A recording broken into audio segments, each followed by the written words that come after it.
For Creamer Media's Polity, I'm Motshabi Hoaeane. Researcher and analyst Professor Raymond Suttner discusses parliamentary representation and citizen participation. Thank you for your time, Professor. What is it that you want readers to do, having read your column suggesting that the vote does not fulfill its claims? Yes, it's very easy when you are a commentator to be something of a know-all, who gives all sorts of advice that is not really practical, but there are a lot of these people I read who offer advice at the drop of a hat. I don't have easy answers because we have a paradoxical situation where people actually vote for an organization and that organization does not represent their own interests.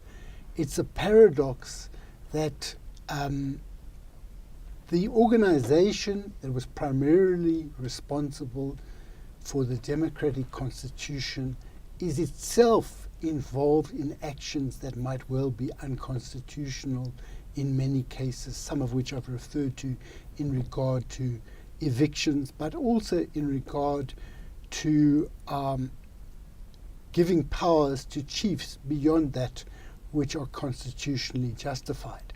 But what I referred to in my column was the question where people in informal settlements, shack dwellers, people like this, who don't really have an organized presence which forces parliamentarians and government to take their interests into account. We saw last year that the people of Bekkersdal didn't want the ANC to come and organize there, and the former premier said, "We don't want your dirty vote." And they nevertheless did vote for the ANC in the main. So what I think we have is a situation where people find the idea of voting for the DA completely repugnant. And they vote for the ANC, but the ANC and all other parliamentarians are not taking into account the needs of a number of people who fall outside of normal conventions of constituencies.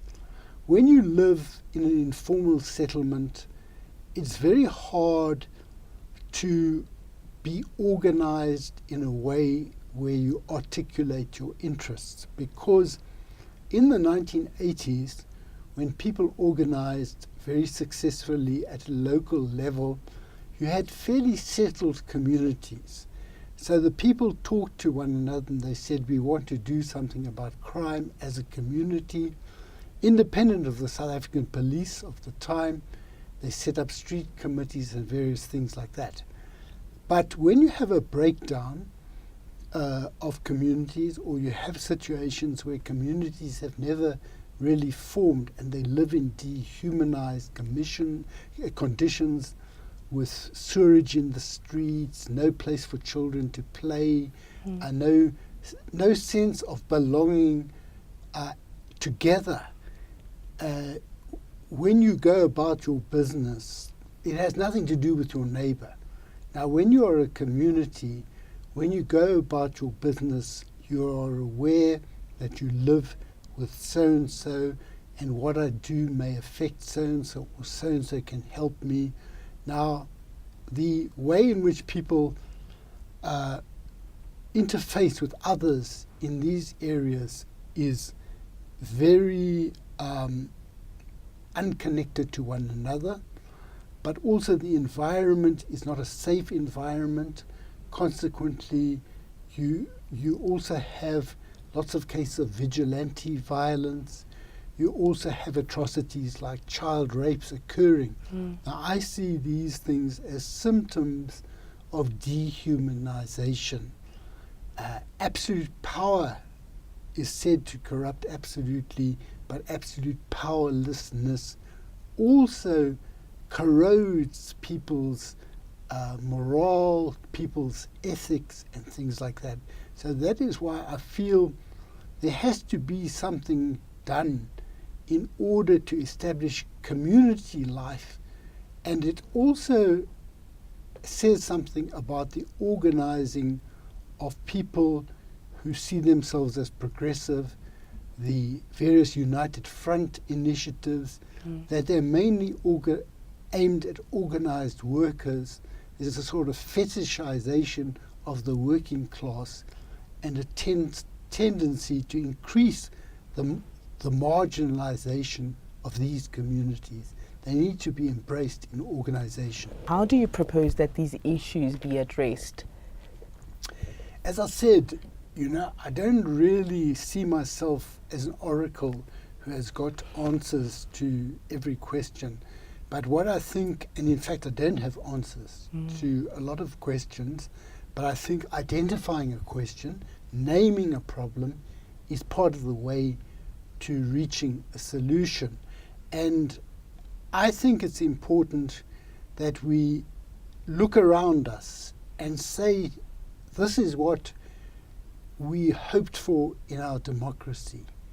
These people are excluded. They're supposed to be included. They are excluded. How do we join together in a way that raises the interests, the needs of all people who are unhappy with what is happening today, unhappy with the violence, unhappy with the malgovernance, the corruption, and all these things. And I think people can come together and not agree on everything. For example, there are some people who are not fervent supporters of freedom of sexual orientation, but they have to abide by it because that is the Constitution. But they can come together on legality, constitutionalism, ending corruption. It's important that you don't make the basis for unity very narrow, because that way you'll definitely exclude the people that I referred to earlier. And I think we need to try to build on the commonalities, what we do share, and find ways of broadening the base of those people who do share an interest in having clean government, in having the Constitution realized. When I say that these people are living in dehumanized conditions, that is contrary to what the Constitution provides, because everyone is entitled to decent living conditions according to the constitutional requirements. And there is the money for providing that, but it is being diverted into private pockets or into tenders and all sorts of things, which I think are frustrating that. So we've got to look at ourselves, look at our environment, look at who have similar concerns, and try to break the sense of demoralization and passivity. As I say, I don't know exactly how, but I think identifying the problems is one of the steps. Thank you so much, Professor, for your insights. That was Professor Raymond Suttner on representative democracy and popular sovereignty.